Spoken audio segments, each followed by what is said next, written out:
Welcome friends, যারা তোমরা descriptive ইংলিশের প্রস্তুতি নিয়ে ভাবছো, অর্থাৎ সামনে যাদের পিএসসি ক্লার্কশিপ বা ডাব্লিউবিপি কেপিএসআই মেন্স রয়েছে, বা ইন লং টার্ম যারা ডাব্লিউবিসিএস বা মিসেলিনিয়াস মেন্সের জন্য ভাবছো, তাদের ক্ষেত্রে এই ক্লাসটা ভীষণ রকমভাবে ফ্রুটফুল হতে পারে ইংলিশের বেস তোমার উইক, সেক্ষেত্রে ভয় না পেয়ে যদি তোমরা পরপর আমি তোমাদের গাইড সমীর বিশ্বাস, আমার করা পরপর ভিডিওগুলোকে যদি একবার দেখতে থাকো ট্রান্সলেশনস গুলো, তাহলে I think it would be extremely helpful for you. সরাসরি চলে যাব আমরা আজকের ফার্স্ট ট্রান্সলেশনে। সো ট্রান্সলেশনস নাম্বার 1 যেটা আজকে সলভ করাবো, সেই ট্রান্সলেশনের মেইন যে টার্গেট আমাদের, সেই টার্গেটের জায়গাটা আগে আমি এস্টাবলিশ করি। কোন বিষয় নিয়ে আমরা ট্রান্সলেশনসটা শুরু করেছি? এখানে একটা প্যাসেজ দেওয়া আছে, প্যাসেজটার টাইটেল হচ্ছে আমার স্কুল জীবন।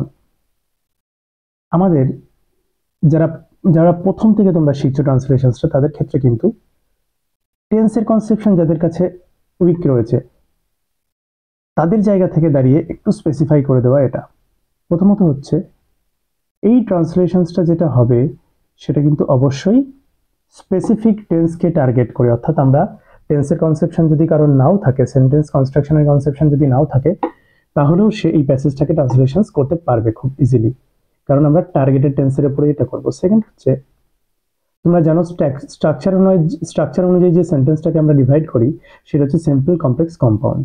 মোরাললেস আমরা এখানে যে সেন্টেন্সের ব্যবহার করব সেটা হচ্ছে সিম্পল সেন্টেন্স এবং তার সঙ্গে সঙ্গে কম্পাউন্ড সেন্টেন্স। নাম্বার 3 টার্গেট কি থাকবে আমাদের? যখনই আমরা টেন্স শিখব, আচ্ছা যদি একটু স্পেসিফিক বলি, এই প্যাসেজটাতে আমরা মোটামুটি দুটো টেন্সকে টার্গেট করব, একটা প্রেজেন্ট ইনডেফিনিট টেন্স আর একটা প্রেজেন্ট কন্টিনিউয়াস টেন্স। এবং প্যারালালি এই প্রেজেন্ট ইনডেফিনিট এবং প্রেজেন্ট কন্টিনিউয়াস টেন্সের ভয়েস, প্যাসিভ ভয়েসের ফর্মে ব্যবহারটাও শিখব। তার সঙ্গে সঙ্গে প্রেজেন্ট ইনডেফিনিট, প্রেজেন্ট কন্টিনিউয়াসের ন্যারেশন চেঞ্জের উপরেও শিখব। যদি মিনিং ওয়াইজ সেন্টেন্সের কথা বলি, তাহলে এই ক্ষেত্রে আমরা অ্যাসার্টিভ সেন্টেন্স, যে ধরনের সেন্টেন্স অনুবাদ করব প্রত্যেকটা অ্যাসার্টিভ সেন্টেন্স, অর্থাৎ অ্যাসার্টিভ সেন্টেন্স সম্পর্কে যদি ক্ল্যারিটি নাও থাকে, এই অনুবাদটা কমপ্লিট হতে হতে কিন্তু অ্যাসার্টিভ সেন্টেন্সের সম্পর্কে একটা আইডিয়া চলে আসবে। অ্যাসার্টিভ এবং ইন্টারোগেটিভ। ইন্টারোগেটিভ মানে হচ্ছে প্রশ্নবোধক, ওকে। এবং ইম্পারেটিভ। ইম্পারেটিভ সেন্টেন্সের 3টে সেন্স থাকে নর্মালি গ্রামারে, সেটাকে আমরা যদি বলি ছোট করে আদেশ, অনুরোধ, উপদেশ। So A for advice, O for order, R for request. A O R তোমরা শর্টে মনে রাখতে পারো। সো মোরাললেস এই স্পেসিফিকেশনগুলো টার্গেট করে আমরা আজকে এগোবো। এবং টেন্সের ক্ষেত্রে আমরা টার্গেটটা আমরা এখানে অলরেডি দেখেছি, প্রেজেন্ট ইনডেফিনিট এবং প্রেজেন্ট কন্টিনিউয়াস, এবং তাদের voice change and narration change. অবশ্যই আমরা যেটা ব্যবহার করব সেটা হচ্ছে সিম্পল সেন্টেন্স, এবং আমাদের বেসিক ফোকাস থাকবে অ্যাকিউরেসি নিয়ে আসা ট্রান্সলেশনে। কিসের অ্যাকিউরেসি? গ্রামাটিক্যাল অ্যাকিউরেসি অবশ্যই, এবং তার সঙ্গে সঙ্গে সাবজেক্ট ভার্ব এগ্রিমেন্টের অ্যাকিউরেসি। যাই হোক, সরাসরি আমরা এবার ট্রান্সলেশনে যাব। তবে ট্রান্সলেশনে যাওয়ার আগে বেসিক্যালি যারা প্রেজেন্ট ইনডেফিনিট এবং প্রেজেন্ট কন্টিনিউয়াস টেন্সের বেসিক রুলসটা ভুলে গেছো, তাদের স্বার্থে একবার মনে করিয়ে দিই। যদি আমি প্রেজেন্ট ইনডেফিনিট টেন্স বলি, তাহলে বর্তমানকালে আমরা সাধারণভাবে যে কোনো কাজ যেটা করি, বর্তমানকালে যে কোনো সাধারণভাবে কাজ করাটাকে আমরা প্রেজেন্ট ইনডেফিনিট টেন্স বলতে পারি। আমি খাই, আমি দেখি, আমি শিখি, আমি লিখি। সো সেক্ষেত্রে ভার্বের যে বাংলা ক্রিয়াপদের সব থেকে যে ছোট ফর্ম সেটা কিন্তু রয়েছে। So I eat, I study.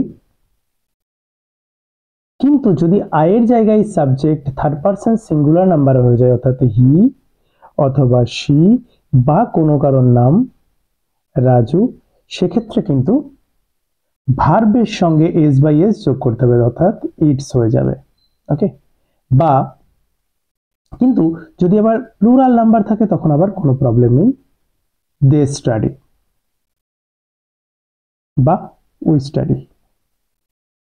So present indefinite টেন্সের যদি আমি স্ট্রাকচার বলি, সেক্ষেত্রে স্ট্রাকচারটা কি দাঁড়াচ্ছে একটু স্পেসিফিক বললে, ফার্স্ট হচ্ছে subject, then auxiliary verb, then sorry not auxiliary verb, present ইনডেফিনিটে কোনো অক্সিলারি থাকবে না।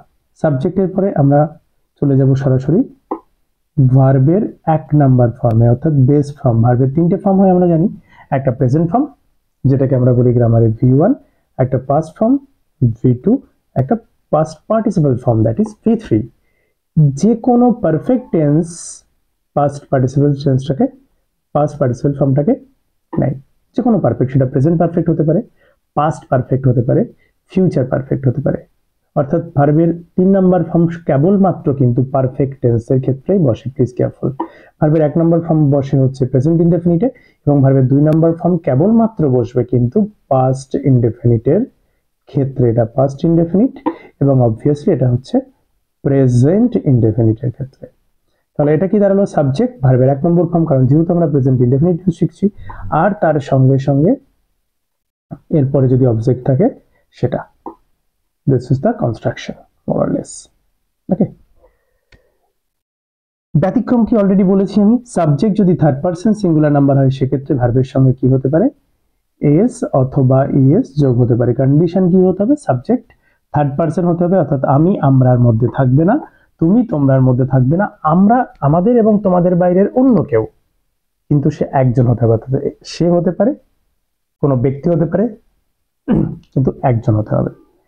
This is present indefinite. Continuous মাত্রই মনে রাখবে হচ্ছে ভার্বের সঙ্গে তোমাকে যোগ করতে হবে আইএনজি। তাহলে আমি যদি চলে আসি প্রেজেন্ট কন্টিনিউয়াসে, সেক্ষেত্রে এমন ঘটনাটাকে বোঝাবে সেটা হচ্ছে ঘটমান বা চলমান। এখানে যদি হয় আই ইট, আমি খাই, তাহলে প্রেজেন্ট কন্টিনিউয়াসে এটা হওয়া উচিত আমি খাচ্ছি, অর্থাৎ বর্তমানকালে কোনো কাজ চলছে। ঠিক একই রকম ভাবে কিন্তু আমরা করতে পারি, যদি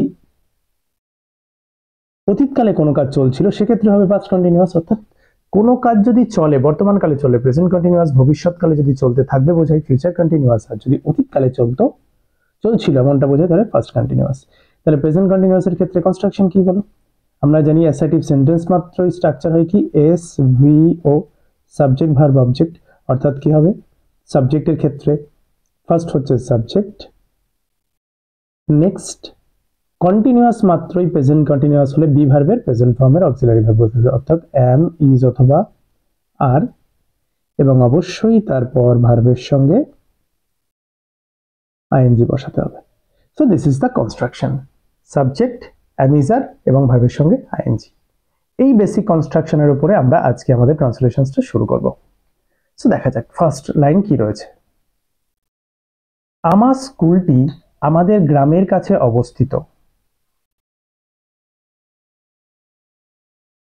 আমাদের সবার আগে যেটা খুঁজে বার করতে হবে কোনো সেন্টেন্সকে পারফেক্টলি অনুবাদ করতে গেলে সাবজেক্ট ভার্ব এবং অবজেক্টটা, তারপর টেন্স আইডেন্টিফিকেশন করাটা জরুরি। তাহলে অবস্থিত মানে বর্তমান কাল অর্থাৎ প্রেজেন্ট ইনডেফিনিট টেন্সের কথা বলছে। এটাকে আমরা, আর সাবজেক্ট যদি বলি তাহলে সেখানে কোনটা রয়েছে? আমার স্কুল, তাহলে এটা হচ্ছে সাবজেক্ট।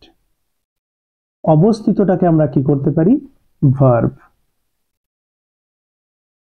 আমাদের গ্রামের কাছে এটা বাদবাকি অংশ সেন্টেন্সের। তাহলে আমার স্কুলকে যদি আমরা অনুবাদ করি এটা হতে পারে আওয়ার স্কুল ইজ।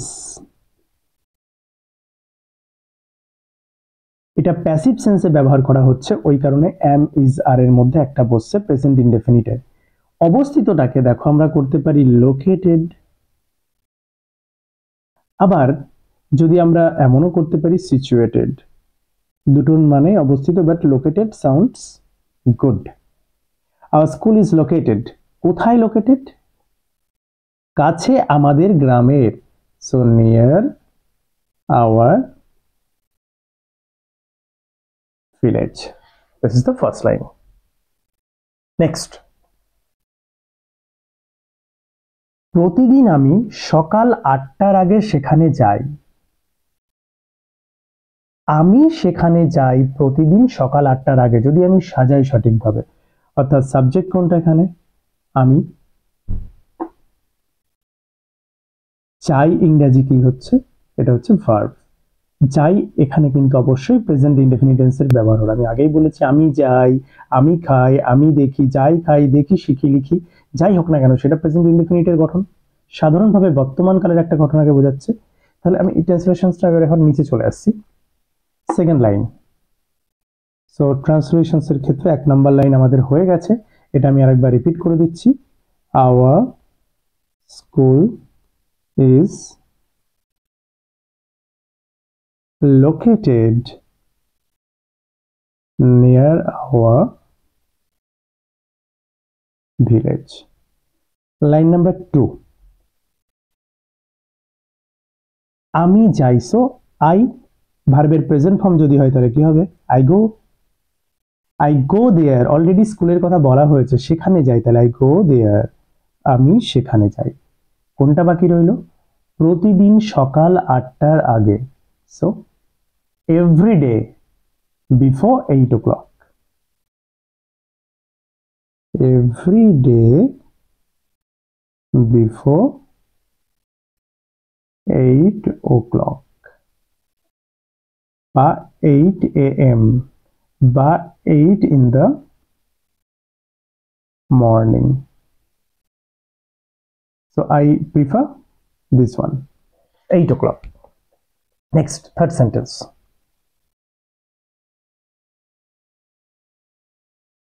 তৃতীয় বাক্যে বলা হচ্ছে ক্লাস এখন শুরু হচ্ছে, তাই সবাই চুপ করে বসে আছে।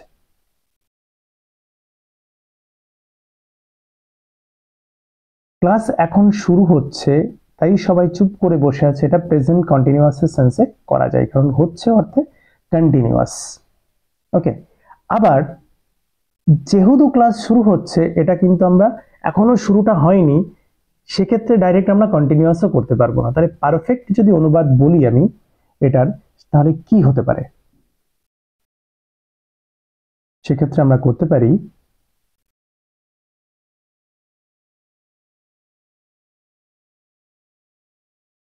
দ্য ক্লাস, এখানে সাবজেক্ট,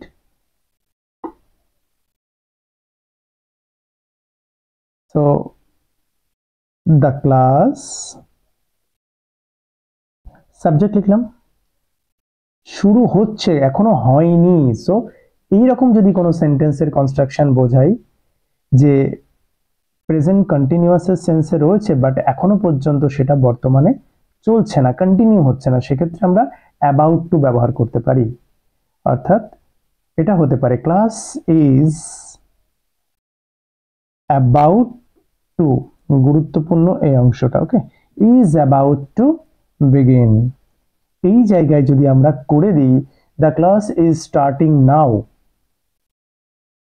যদি আমরা এটার পরিবর্তে করি the class is starting now, then আমাদের যে ট্রান্সলেশনসের যে হার্ট বা গ্রামাটিক্যালি যে মিনিং সেটা কিন্তু মিস হয়ে যাবে। সো বেটার হয় এটাকে অ্যাভয়েড করো। Okay, the class is about to begin.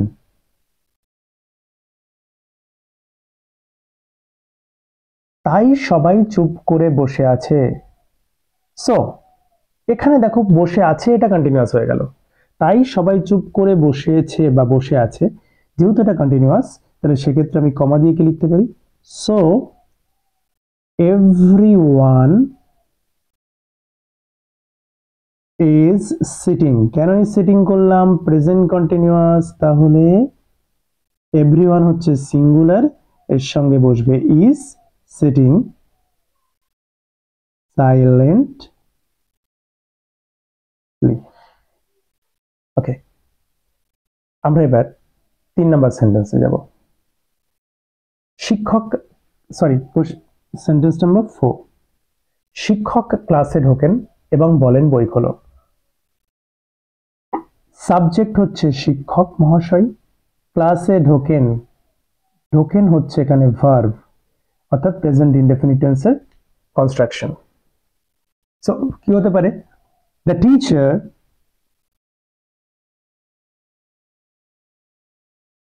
ঢোকেন হতে প্রবেশ করা, তাহলে কি হবে? এন্টার। দেখো এখানে গুরুত্বপূর্ণ, দ্য টিচার যেহেতু থার্ড পারসন, সেহেতু এন্টারের সঙ্গে আমাকে বসাতে হবে এস। তাহলে দ্য টিচার এন্টার্স, কোথায় ঢোকেন? The teacher enters the class.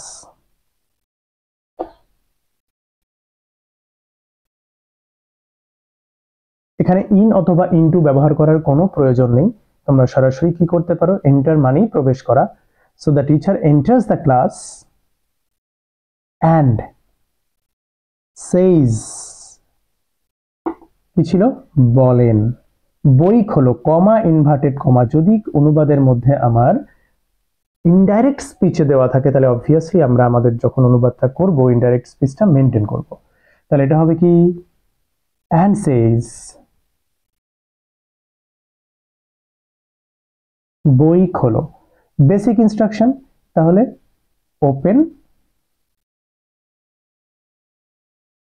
Your book. খেয়াল করো এটা কিন্তু অ্যাকচুয়ালি ইম্পারেটিভ সেন্টেন্স, যেটা অর্ডারকে সাজেস্ট করে। ইম্পারেটিভ সেন্টেন্সে যদি অর্ডার বোঝায় সেক্ষেত্রে ইউ বা সাবজেক্টটা উজ্জ থাকে, অর্থাৎ এটা কিন্তু কখনোই এমনটা হয় না you open your book, but meaning এটাই, কিন্তু ইউটাকে উজ্জ রাখা হয়। কনস্ট্রাকশনটা কি ইম্পারেটিভ সেন্টেন্সের বেসিক্যালি প্রথমে ভার্ব দেন অবজেক্ট, অর্থাৎ এখানে সাবজেক্টটা উজ্জ থাকে, ইউ ওপেন ইউর বুক, এটাকে আমরা লিখলাম কি ওপেন ইউর বুক। ক্লিয়ার? এবার আমরা ফার্স্ট লাইনটাকে একটু মুছে দেব। নেক্সট লাইন, লাইন নাম্বার 5, ছেলেমেয়েরা বই খুলছে। এখানে ছেলেমেয়েরা বলতে বোঝাচ্ছে স্টুডেন্টদেরকে, তাহলে বয়েজ অ্যান্ড গার্লস এর পরিবর্তে আমরা এখানে ব্যবহার করতে পারি দ্য স্টুডেন্টস।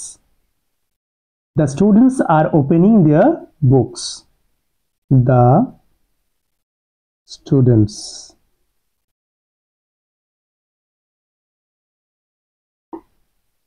ছেলেমেয়েরা সাবজেক্ট, বই খুলছে হচ্ছে ওপেন, এটা হচ্ছে verb. Okay, so the students are, যেহেতু দেখো এটা প্লুরাল নাম্বার রয়েছে তাহলে এখানে অবশ্যই আমরা আর ব্যবহার করবো, আর ওপেন এর সঙ্গে একটা আইএনজি বসিয়ে দিই। ওপেনিং, কাদের বই খুলছে, তাদের বই খুলছে, the students are opening their books.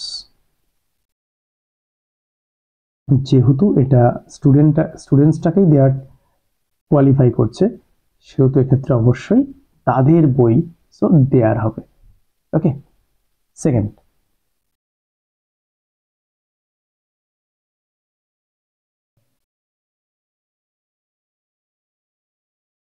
এরপরে সেন্টেন্স নাম্বার 6, ব্ল্যাকবোর্ডে পাঠটি লেখা হচ্ছে। খেয়াল করো এটা কিন্তু প্যাসিভ ভয়েসের হচ্ছে, ব্ল্যাকবোর্ডে শিক্ষক মশাই পাঠটি লিখছেন এটা নয়, ব্ল্যাকবোর্ডে পাঠটি লেখা হচ্ছে। সো সেক্ষেত্রে যেহেতু প্যাসিভ ভয়েস তাহলে কি হবে, দ্য লেসন এখানে হচ্ছে সাবজেক্ট হয়ে গেল, ইজ বিং, প্যাসিভ ভয়েসের ব্যবহার প্রেজেন্ট ইনডেফিনিট প্রেজেন্ট কন্টিনিউয়াসকে যদি প্যাসিভ ভয়েস করি তাহলে অ্যামিসার বসাবো, আর যেহেতু ভার্বের সঙ্গে আইএনজি আছে ওই জন্য বি ভার্ব যেহেতু ওই কারণে আমরা বিং বসাবো, is being, the lesson is being, লেখা হচ্ছে, লেখা ইংরেজি কি রাইট, তাহলে যখনই আমরা প্যাসিভ ভয়েস করব তখন ভার্বের 3 নাম্বার ফর্ম হবে, the lesson is being written on the, কোথায় লেখা হচ্ছে, blackboard, so black board. Complete. আমি মনোযোগ দিয়ে শুনি, খেয়াল করো এটা কিন্তু প্রেজেন্ট ইনডেফিনিট টেন্স, যখন আমি বলছি আমি মনোযোগ দিয়ে শুনি তাহলে এটা দাঁড়িয়ে যাচ্ছে প্রেজেন্ট ইনডেফিনিট টেন্স।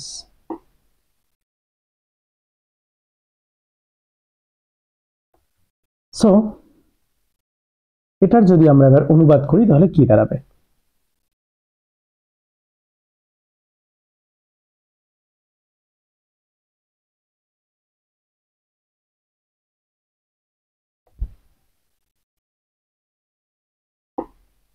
লাইন হচ্ছে আমি মনোযোগ দিয়ে শুনি, আমি শুনি মনোযোগ দিয়ে সাবজেক্ট ভার্ব অবজেক্ট এসভিও ফর্মে লিখবো। সো 7 নাম্বার সেন্টেন্স কি হবে, আই আচ্ছা, এখানে শোনা তো অনেক কিছু হতে পারে, হেয়ার হতে পারে, লিসেন হতে পারে, এখানে কিন্তু মনোযোগ দিয়ে শোনার কথা বলছে, তাহলে এটা অবশ্যই হবে আই লিসেন কেয়ারফুলি। কেমন ভাবে শুনি আমি? মনোযোগ দিয়ে। This is adverb. কেমন ভাবে শুনি, ভার্বকে কোয়ালিফাই যে করে তাকে বলা হয় অ্যাডভার্ব। নরমালি আমরা অ্যাডভার্বটা গঠন করি কোনো অ্যাডজেক্টিভের সঙ্গে এলওয়াই যোগ করে। তাহলে যদি আমি বলি কেয়ারফুলি, অ্যাডজেক্টিভ কি হবে? তাহলে অবভিয়াসলি তোমরা কিন্তু শিওরলি বলতে পারবে কি it should be careful. Okay, now sentence number 8 এ চলে যাব। মাঝে মাঝে প্রশ্ন করা হয় এবং উত্তরও দেওয়া হয়। খেয়াল করো, আবারও কিন্তু প্রশ্ন করা হয়, পার্টটি লেখা হচ্ছে, প্রশ্ন করা হয় মানে কি? প্যাসিভ ভয়েস, সরাসরি সাবজেক্ট কাজ করছে না, তাকে দিয়ে করানো হচ্ছে। তাহলে মাঝে মাঝে প্রশ্ন করা হয়, এটা বলা হয়নি যে টিচার প্রশ্ন করছেন। আমি যদি ফর্মটাকেই খেয়াল রাখি তাহলে এটা কি হতে পারে? এখানে সাবজেক্ট তখন হয়ে যাবে কিন্তু কোশ্চেন্স। যেহেতু প্রশ্ন করা হয়, একটা কোশ্চেন্স নয়। আচ্ছা, যেহেতু মাঝে মাঝে আছে ওটাকে তোমরা আগে করতে পারো, সামটাইম